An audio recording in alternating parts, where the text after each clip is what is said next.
নমস্কার বন্ধুরা, আশা করি আপনারা সকলে ভালো আছেন। বন্ধুরা, যারা ধ্যান করা পছন্দ করেন বা ধ্যান করেন, তাদের ধ্যান থেকে উঠবার পর কিছু বিশেষ বিষয়গুলোকে লক্ষ্য রাখতে হয়। প্রথম কথা তো এই বলবো যে যখনও কোনো সাধক ধ্যান করতে বসবে, তখন নিজেকে খুব রিল্যাক্স করে মন থেকে নানান রকমের অ্যাট প্রেজেন্ট যাও, যদি কোনো রকমের চিন্তা চলছে, কেননা মানুষের মনে স্বাভাবিক কথা নানান রকম কথা আর চিন্তা হয়ে থাকে, তো ওগুলোকে সরিয়ে দিয়ে তারপর ধ্যানে বসতে হয়। তবে গিয়ে ধ্যানটা খুব ভালোভাবে কাজ করে, সহজে ধ্যান লেগে যায়, মনে একটা আনন্দ ভাবও তখন চলে আসে। না হলে ধ্যানে ঠিক ঠিক মন বসতে চাইবে না। তো এ তো হলো ধ্যানে বসবার কথা, কিন্তু ধ্যানী সাধকের আরও কিছু ইম্পর্ট্যান্ট কথা লক্ষ্য রাখতে হয়। সেটা হচ্ছে ধ্যান করে উঠবার পর সঙ্গে সঙ্গে কি কি কাজ করতে নেই, অর্থাৎ ভুলেও এসব কাজ সেই সময় করতে নেই, এতে প্রচুর ক্ষতি হতে পারে। বন্ধুরা, যখন কোনো সাধক ধ্যানে একটি বিশেষ সময় কাটায় আর তারপর ধ্যান ভঙ্গ হওয়ার পর এই কাজগুলো করতে নেই।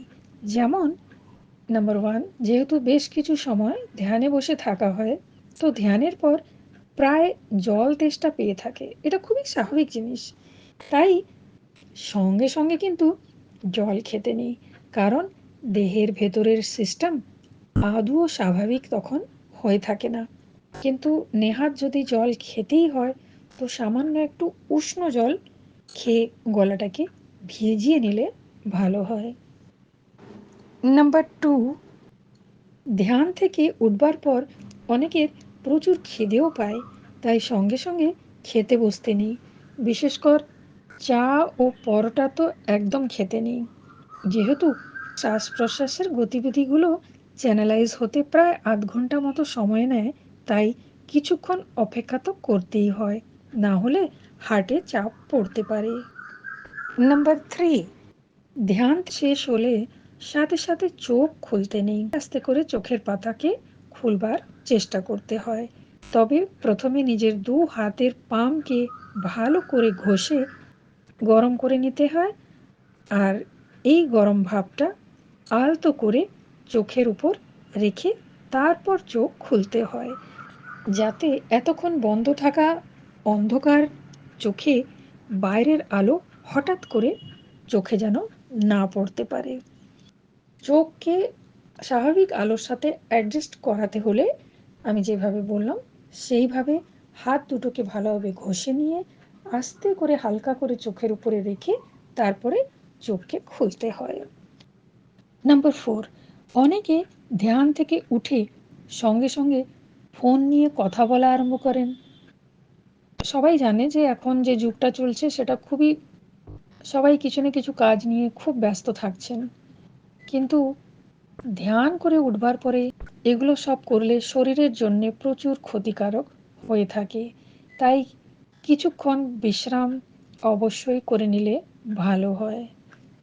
নাম্বার ফাইভ, ধ্যান থেকে উঠে কোনো ঔষধ খেয়ে নেওয়া ও বাড়িতে আসা গেস্টদের সাথে বসে সমানে কথা বলা শরীরকে খুব ক্ষতি করতে পারে, তাই এগুলোকে একটু লক্ষ্য রাখতে হয়।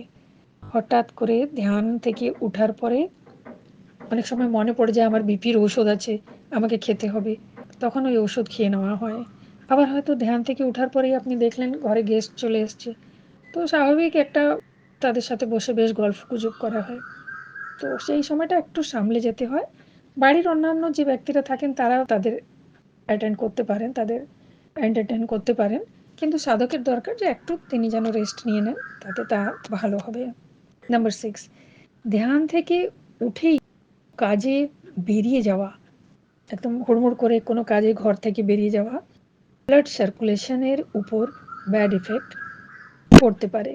ধ্যানের পর কিছুক্ষণ ধীর স্থির হয়ে থাকতে হয়, যাতে নিঃশ্বাস প্রশ্বাস যেন স্বাভাবিক হয়ে যায় ও শরীরটা যখন বেশ ফ্রেশ মনে হবে, তারপর গিয়ে অন্যান্য যাবতীয় কাজ করলে ভালো হয়। আশা করব বন্ধুরা আজকের এই বিষয়টি আপনাদেরকে নিশ্চয়ই ভালো লেগেছে। যারা গুরু বা গাইড বা ইন্সট্রাক্টরসদের সান্নিধ্যে ধ্যান করেন, তাদের কিন্তু এই গুরুদের নির্দেশ মেনে চললে ভালো হয়। অনেক জায়গায় ইন্সট্রাক্টররা পালস রেট, বিপি ইত্যাদি ধ্যানের পূর্বে চেক করে তারপরে ধ্যানে বসান। ধ্যানী সাধকদের মনে রাখতে হবে যে ধ্যানের পূর্বে ও পরে সঙ্গে সঙ্গে কোনো রকম জোর করে কাজ করতে নেই বা শরীরকে প্রেসার দিতে নেই। তাহলে বন্ধুরা, এই পর্যন্ত। আমি আবার কিছু নতুন বিষয়, নতুন তথ্যকে নিয়ে আসবো। আপনারা সকলে ভালো থাকুন। জয় রঘুনাথজি।